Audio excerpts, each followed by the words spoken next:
Wiley Jones was only a teenager on a farm in Texas, the sun beating down on his dark skin. He had come into this world as a piece of property, working hard every day to fill the pockets of a plantation owner while he made do with the absolute minimum to live. Traded with his father enslaver's furniture to do the same until tensions exploded across the land in what we now call the United States. He was dragged into the Civil War as a camp servant because his owner had enlisted to fight in the battle even his father thought was a mistake. After Fountain Pit's Yell met his demise on a hill in Louisiana, Wiley traveled west to Texas.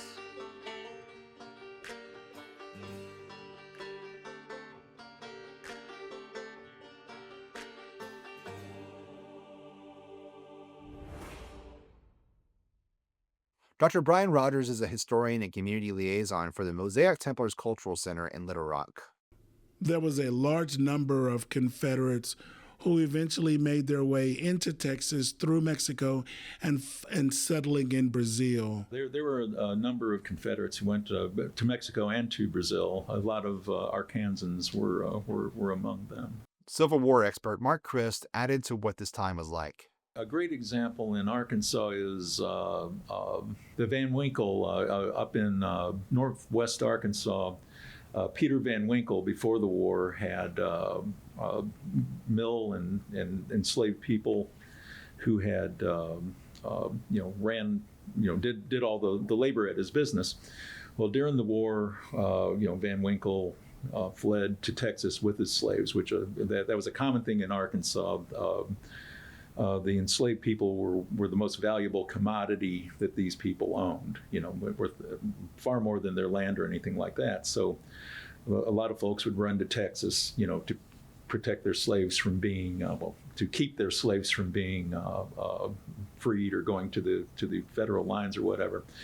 So after the war, Van Winkle went back to northwest Arkansas.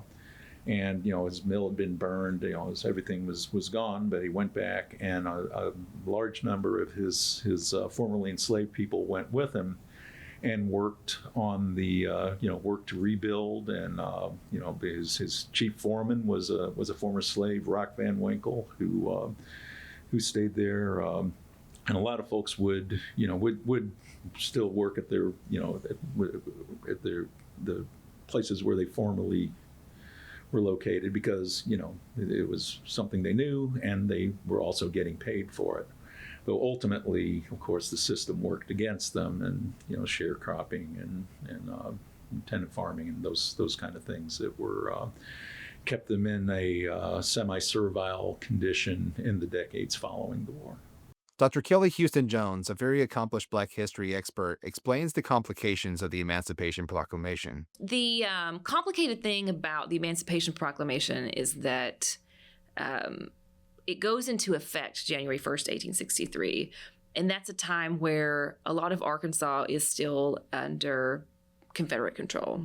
So the Emancipation Proclamation distinguishes between places that are liable to this and that aren't. So, and actually that a British official made fun of Lincoln for this and saying like, wow, he's only going to get rid of slavery in the places where he, actually can't get to.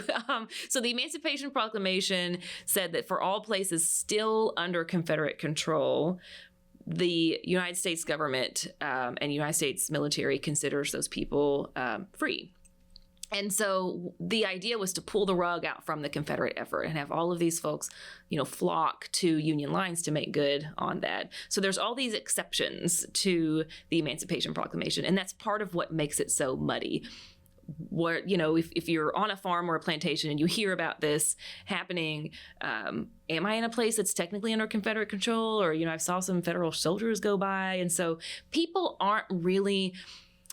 held in slavery in Arkansas and elsewhere are not waiting on Lincoln and his proclamation.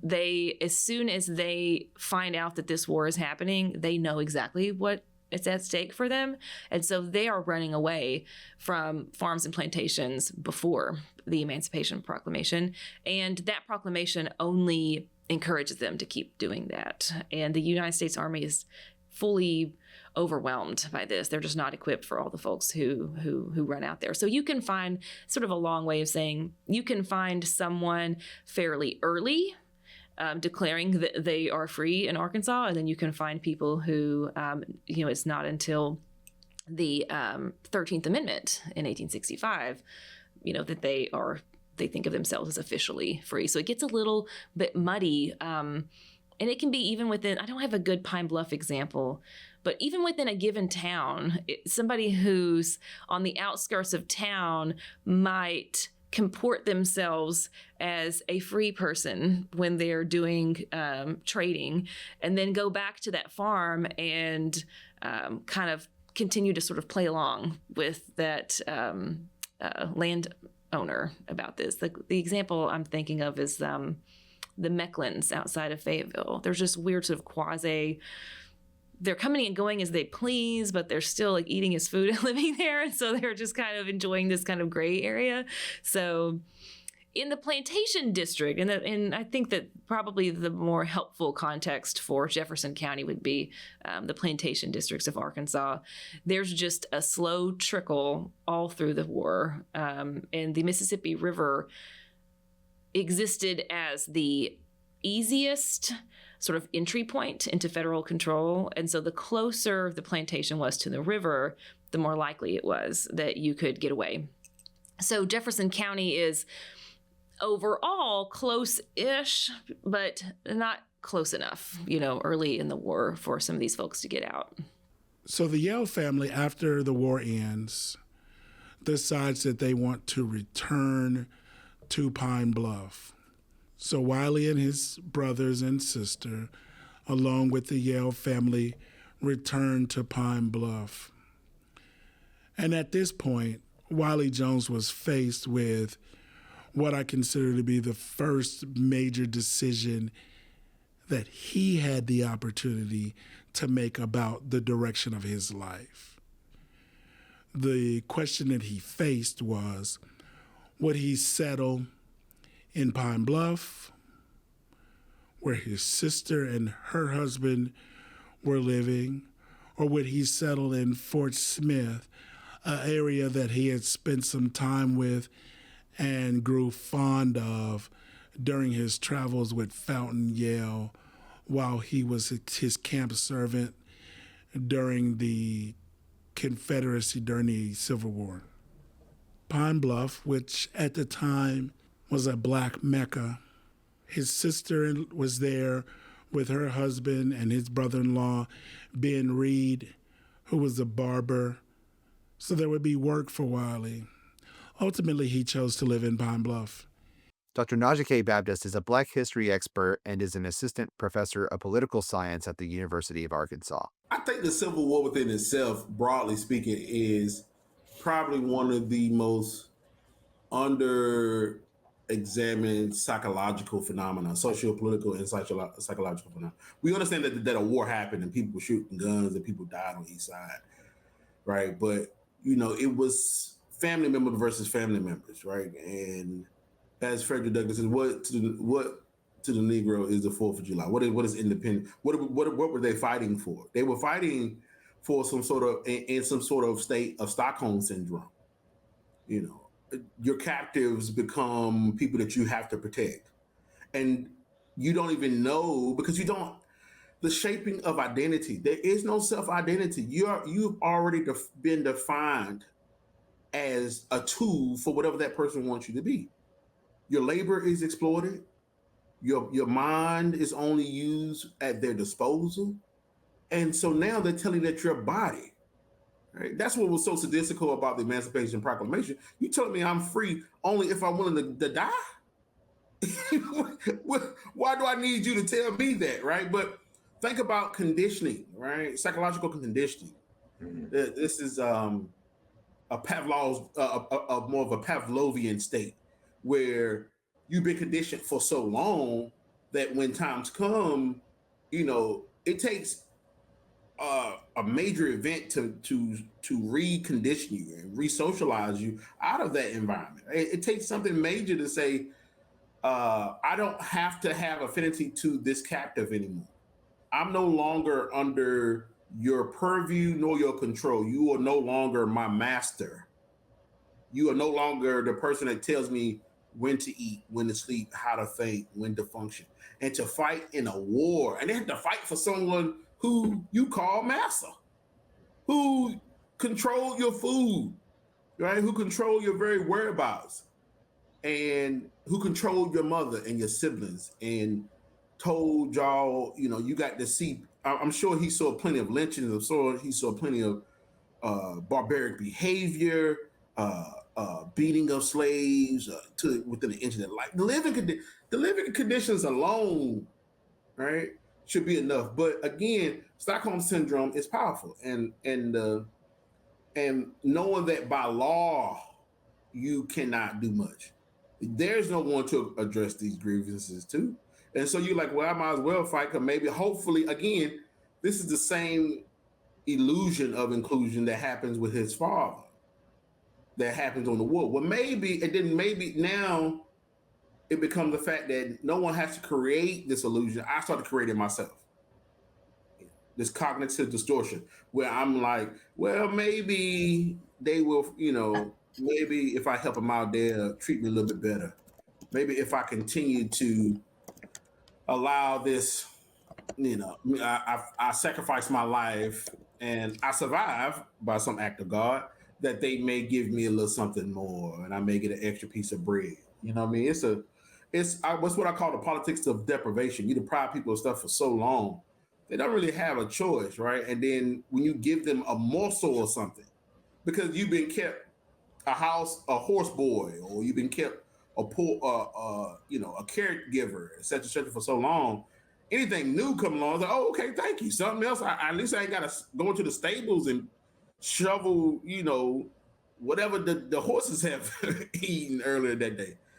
I think the politics of deprivation means that you deprive a group of people of stuff, culture and food and access, that they are willing to take anything other than the current state that they're in.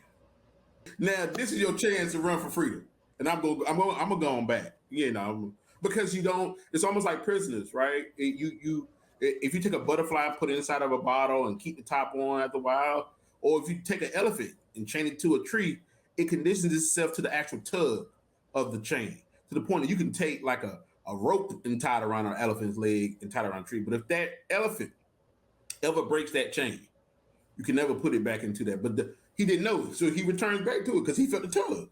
I reached out to Dr. Cherise Jones Branch to learn what Arkansas must have been like back then. She's the Dean of Liberal Arts and Communication at Arkansas State University. Well, number one, there's a lot of movement, right? People are moving out of Arkansas. People are also moving into Arkansas. And if you think Arkansas is a rural state in 2023, 2024, it was especially rural back then. So a lot of what people are doing revolved around rural life, agriculture in particular. But I also think that it's not just about Black lives in despair. It's Black people figuring out, well, how are we going to build community or expand community? How are we going to build institutions? How do we begin to realize lives as free people and as American citizens, especially in an environment and in a nation that in many instances didn't want them to have any of those things? And so we're talking about very smart and clever people who had to realize how to maximize their opportunities where they could find them, but also where they built them. And so many of these people did become involved in businesses. They established schools. They became entrepreneurs. Some of these folks became landowners. And one thing that a lot of people don't think about, a lot of Black people who have had family in Arkansas for a long time, where those families come from, because not all of them have Arkansas roots, right? Many of these people, especially between the end of the Civil War and probably up until about World War I, when we talk about Black people and the Great Migration didn't just go north. It went west too, right? And it often meant people leaving one southern state and moving to another southern state like Arkansas because it wasn't quite as bad as what they left back home. So there's lots of decision making, there's lots of movement, there's lots of institution, lots of institution building. It's people who are trying to figure out what life is supposed to look like in a post-slavery world, while at the very same time dealing with intensifying racism and the associated racial violence. About a year after Wiley Jones started working at his brother-in-law's barber shop in Pine Bluff, there were more opportunities opening up all around him. Freed Black people were carving out a place in the world for them to thrive. That meant businesses, homes, property, social connections, and yes, politics. The National Republican Party was the party of Lincoln, who had set Black people free in 1863, but they didn't become citizens until 7 years later, as the 15th Amendment was added to the United States Constitution. This sounded bizarre to me in a time when the civil rights movement has been backtalked by that very same party today, 2025. DEI programs are canceled by executive orders, the Pentagon canceled Black History Month hours before February started, and everything from plane crashes to wildfires in California are being blamed by the White House on people with jobs who aren't white. I asked Dr. Branch about this bizarro world version of the Republican Party. I mean, for a lot of Black people, that was the party of Lincoln, right? So they were loyal to the. I mean, for other reasons, but that was a primary reason for a lot of African Americans, and just as part of a longer history of the Republican Party in Arkansas, well up until the late 1960s, early 1970s. More than a few Black people in this state were Republicans, largely because of Winthrop Rockefeller, right? And because the state Democratic Party did not welcome them. A lot of people don't recognize or just don't know that in Arkansas, well, until the late 1960s, early 1970s, the Republican Party was the Progressive Party. It was the Progressive Party, because I've talked to people, I've written about people who lived well until the 1960s, 70s, and beyond, and they'll tell you in a minute, yes, I was a Republican, a Rockefeller Republican. So the party was more inclusive, it was more welcoming, and that remained the case for some Black people in this state for a very long time.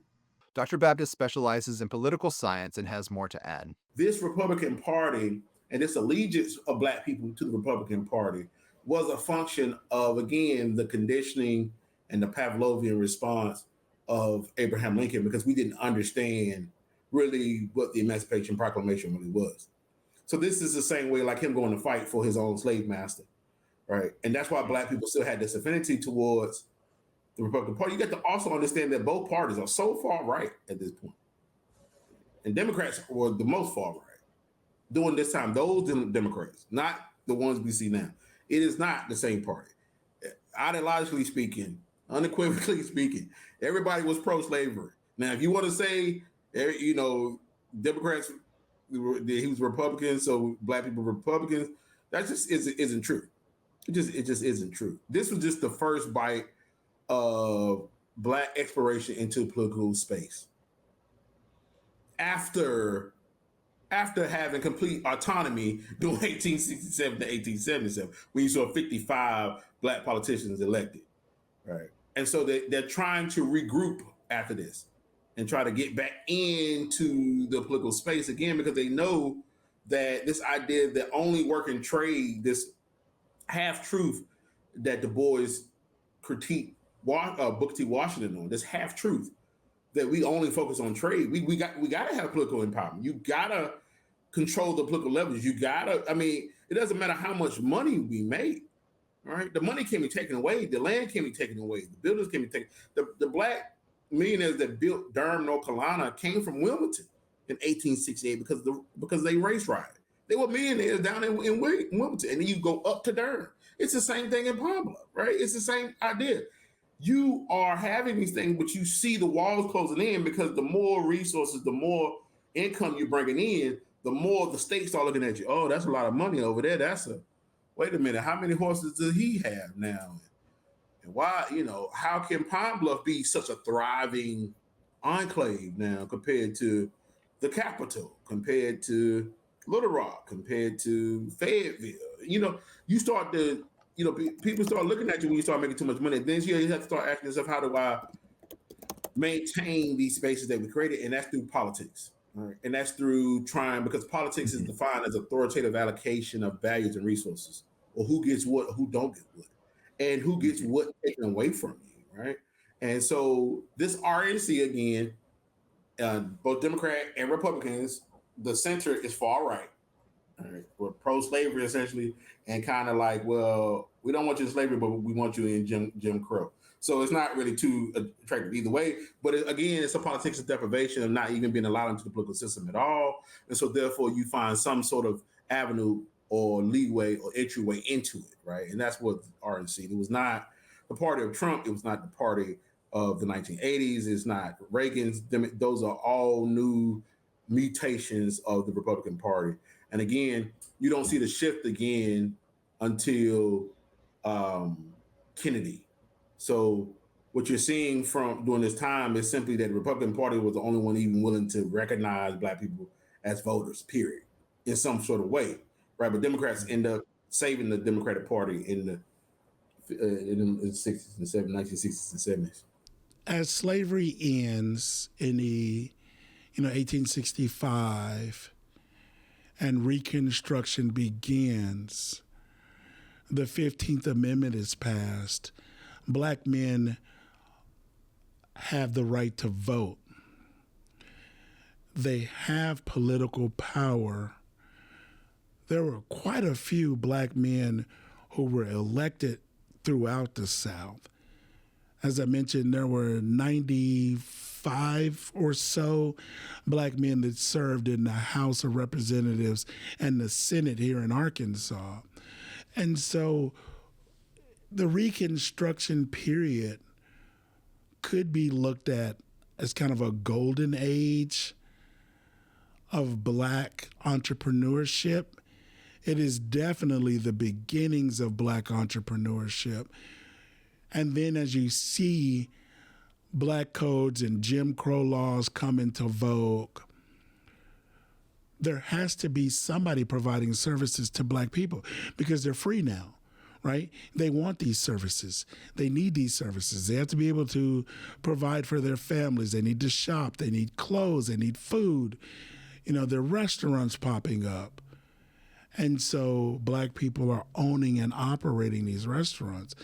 Here in Little Rock, along West 9th Street, there were over 100 Black businesses at one point. There are liquor stores, there are drug stores, there are doctors, there are lawyers, there are grocery stores, there are tailors. So all of the things that Black people need to survive in this country, there are stores and there are businesses owned and operated by Black people to provide those services. So there were quite a few Black businesses. And so it's just about, striking while the iron's hot, getting in, making your money, making a name for yourself. And then a lot of them converted that capital from being a business owner into political capital. They ran for office. They, were involved in church, and they used those positions to acquire political power. And then they tried to affect change on the community through the political power. It would have been really common for a Black landowner or business owner to have been active in the Republican Party of the area at the time. The Republican Party was the party of rights for African Americans, not only to be free, but to be citizens, and for men, no matter their background, to vote. And so it's natural for Wiley Jones to support the Republican Party. And the long story of the political landscape in Arkansas is that the Republican Party is going to shrink in its ability to enact anything from their program, in Arkansas. And it begins at the state level, and then it'll more slowly trickle down into the county level. So we'll often talk about, the end of Reconstruction in Arkansas and the retreat of the Republican Party, the retreat of the ability of African Americans to make good on the rights that the Constitution promised them. But it's not a sort of flip of a switch. And so Wiley Jones continuing to have a public presence and some political power for some years after that would mirror the experience of a lot of other Black businessmen and landowners, attorneys, etc. at the same time. Newly licensed with citizenship and potential for political influence, Wiley Jones was on a mission to bridge the gap for his community. He saved the money that he earned at his jobs and started giving out loans to members in his community. This would give them the money they needed to start businesses or make a purchase that would pay him back with interest. This was the spark of entrepreneurship that he needed. Going forward in Wiley's story, I feel like I need to talk about entrepreneurship and dispel a few things first. I've taken entrepreneurship classes, taught classes, and studied day and night for years on how to be a successful entrepreneur. Here are the key elements. An entrepreneur starts a business because it solves a problem with an innovative solution. Money can become a welcome asset that comes with solving a problem, but ultimately the focus has to be on what is being solved. Michael Gerber wrote a book called The E-Myth that is permanently part of the way that I think. In it, he explains that there's a myth that the entrepreneur is a person that starts a business, when that's actually just a person with an entrepreneurial thought. A true entrepreneur constantly sees issues and invents solutions to solve them. Lastly, your brand is incredibly important, and it's not just a shingle over a door or a logo on a soda bottle. Your brand is what you say about yourself, what you do, and what people say about you when you leave the room. You have control of the first two, and they both heavily influence the latter. Without a doubt, Wiley Jones was an entrepreneur to the fullest extent. His people had come from nothing to now having buildings, homes, bars, and culture, but they needed a place for entertainment. To jump forward to the current day, Google searches for the Reconstruction era spiked when Kendrick Lamar performed at the 2025 Super Bowl with a very strong political statement under the guise of a musical performance about how Black people have been treated in America. One of the most clipped portions is when he says, 40 acres and a mule, this is bigger than the music. You really about to do it? 40 acres and a mule, this is bigger than the music. Union General William Sherman wrote in 1865 that any of the newly freed Africans who followed his army would receive 40 acres of land once they conquered the Confederate Army. Some are told that they may receive a mule to help with the farmland, and that was in January. 3 months later, Lincoln was assassinated and Andrew Jackson became president. Jackson broke the promise of land to formerly enslaved people and handed it instead back to former Confederate owners. Promises made, promises broken. But despite all the false hopes over his lifeline, Wiley had the chance to make it happen on his own. All the while, Black men were being hanged in front of the courthouse. Jim Crow was on the rise, and a group of angry men in white robes were closing in on Pine Bluff. A Black man like Wiley Jones was building an empire while over his shoulder were the Ku Klux Klan. This limited podcast series is produced by the Arkansas Podcast Collaborative, a nonprofit organization with the mission to advance diverse podcast programming starting in its home state of Arkansas. This podcast is produced, written, edited, and narrated by Ty King. This podcast was made possible by the Curtis H. Sykes Memorial Grant, supporting projects that preserve, commemorate, and enhance the heritage of African Americans in Arkansas. Funding is administered by the Black History Commission of Arkansas and funded by the Arkansas General Assembly through the Arkansas State Archives. If you want to hear the entire epic tale of Wiley Jones, be sure to subscribe on your favorite podcast platform and watch the video format on YouTube. You can find links to all platforms on our website at arkansaspodcasters.org/Wiley Jones.